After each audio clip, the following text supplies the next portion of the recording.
In this video tutorial, I'm going to share to you on how you can archive or unarchive emails in Microsoft Outlook. So let's get started.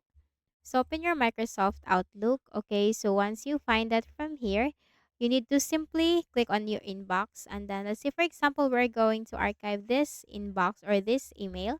We have to make a right click and then you have to select the option that states archive. So in my case, the archive option is grayed out. But in your case, this will surely be not grayed out because I have this unlicensed product for my Microsoft Outlook. That's why some of the features I cannot access on it. So simply click on the archive option. Now, once you have put it in the archive, then in the list of options on the left pane, you'll find the archive. Click on that.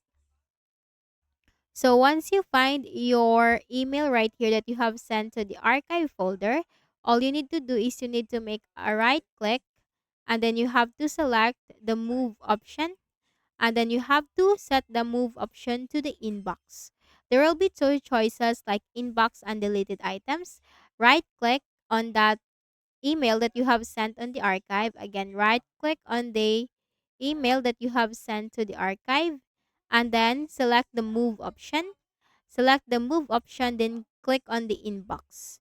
And then once you click on the inbox, then that will appear or that will be an archive and that will be present on the inbox. Okay, so that's it.